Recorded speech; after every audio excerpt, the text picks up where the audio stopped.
नमस्कार। स्वागत है आप सबका राजनीति के इस अखाड़े में। मेरा नाम है अजय सेतिया। मित्रों, इससे पहले कि आज की बात शुरू करें, आपसे आग्रह है कि अगर आपने अभी तक मेरे YouTube चैनल को सब्सक्राइब नहीं किया तो कृपया सब्सक्राइब करें और घंटी का बटन भी दबाएं ताकि मेरे हर वीडियो की आपको सूचना आए। मित्रों, जैसा कि आपने थंबनेल में देख लिया, कर्नाटक में बिल्कुल वही हुआ है। सिर मुड़ाते ही ओले पड़े हैं कांग्रेस में। 6 दिन की कड़ी मेहनत के बाद कांग्रेस ने सिद्धारमैया को मुख्यमंत्री बनवाने और डीके शिव कुमार को एकमात्र डिप्टी सीएम बनवाने पर सहमति हासिल की थी। इनमें सिद्धारमैया ओबीसी जाति से ताल्लुक रखते हैं और डीके शिव कुमार वोकलिंगा जाति से। लेकिन जैसे ही यह ऐलान हुआ, कम से कम 3 बड़े नेताओं ने बागी तेवर दिखाने शुरू कर दिए। इनमें एक अपर कास्ट का है, एक दलित है और तीसरा व्यक्ति लिंगायत है। वे सभी इस बात से नाराज हैं कि कांग्रेस हाईकमान ने अपने दोनों खास नेताओं में सहमति बनवा ली, लेकिन बाकी सब समुदायों की तरफ देखा तक नहीं किया। दलित समुदाय से ताल्लुक रखने वाले पूर्व डिप्टी सीएम जी परमेश्वर ने तो यहां तक कहा है कि उनके साथ धोखा हुआ है। वह मुख्यमंत्री पद के दावेदार थे, लेकिन उन्हें उप मुख्यमंत्री बनाने का वादा करके चुप रहने को कहा गया था। उन्होंने जो कहा है मैं हूबहू आपको बता रहा हूं। उन्होंने कहा, मैं भी सरकार चला सकता था, अगर मुख्यमंत्री नहीं तो कम से कम मुझे उप मुख्यमंत्री तो बनाना ही चाहिए था। मैं भी 50 विधायक लाकर दिखा सकता हूं। तो इससे ज्यादा दावा और क्या हो सकता है कि उन्होंने कहा कि उनके साथ भी 50 विधायक हैं, तो वह भी कभी भी बगावत कर सकते हैं। ये साफ संकेत है। शपथ ग्रहण से पहले ही बेंगलुरु की विधानसभा के ऊपर काले बादल मंडराने शुरू हो गए हैं। तो आप अंदाज लगा सकते हैं कि आगे चलकर आने वाले दिनों में क्या क्या हो सकता है। सिर्फ जी परमेश्वर ही नहीं, 9वीं बार विधायक बने आरवी देश पांडे और लिंगायत एमबी पाटिल सभी डिप्टी सीएम के दावेदार थे। और आरवी देश पांडे ने अब तक का सारा रिकॉर्ड तोड़ा है। 9 बार कोई भी विधानसभा में नहीं रहा। मल्लिकार्जुन खड़गे भी 8 बार विधायक रहे थे। तो इन तीनों की अनदेखी हुई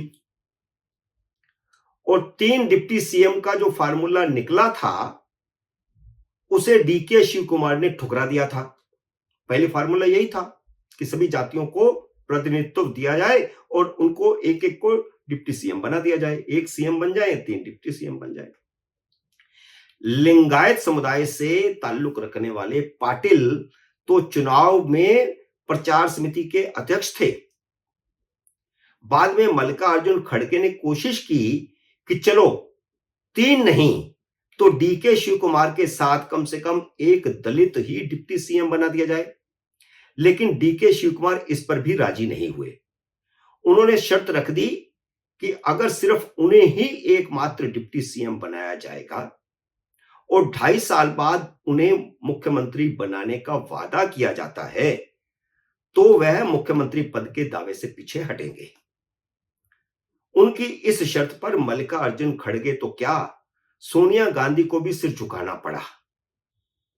देखिए, सिद्धारमैया को मुख्यमंत्री बनाए जाने का ऐलान करने वक्त कांग्रेस के महासचिव वेणुगोपाल ने क्या कहा था, आप खुद सुन लीजिए। Siddaramaiah will be the Chief Minister of Karnataka. D.K. Shivkumar will be the only one Deputy CM of Karnataka. DK Shiv Kumar के सामने कांग्रेस आला कमान कैसे झुका, यह वेणुगोपाल की भाषा और शैली से ही स्पष्ट हो जाता है।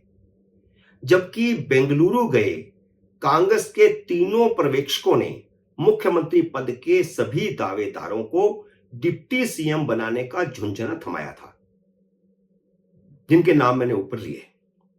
मल्लिकार्जुन खड़गे की सहमति से 3 डिप्टी सीएम बनाने का फार्मूला भी बना था। डीके शिव कुमार की जिद ने उप मुख्यमंत्री पद के सभी दावेदारों का खेल बिगाड़ दिया।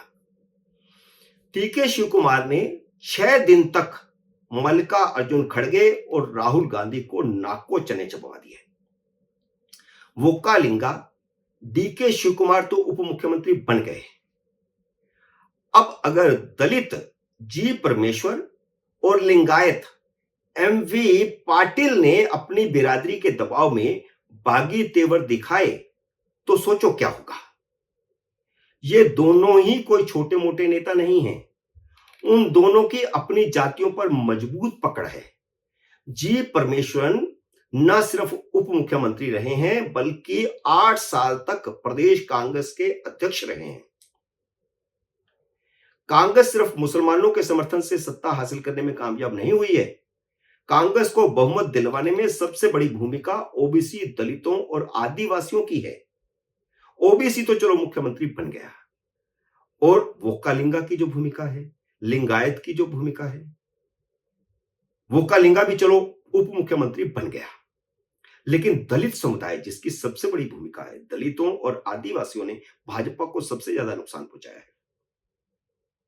इसीलिए डीके शिव कुमार ने कहा था कि अगर दलित समुदाय से आने वाले कांग्रेस अध्यक्ष मल्लिकार्जुन खड़गे मुख्यमंत्री बनते हैं तो वह अपना दावा छोड़ देंगे। लेकिन उन्होंने दूसरे डिप्टी सीएम के तौर पर परमेश्वर को स्वीकार नहीं किया।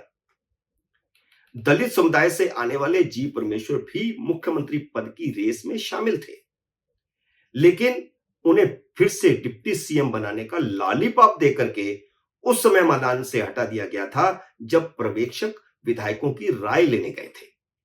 हाईकमान ने सिद्धारमैया और डीके शिव कुमार दो ही दावेदार विधायकों के सामने रखे। इधर डीके शिव कुमार सोनिया गांधी के कहने और अपनी शर्तें मनवाने के बाद मान तो गए हैं, लेकिन उनके समर्थक भी अभी गुस्से में लाल हैं।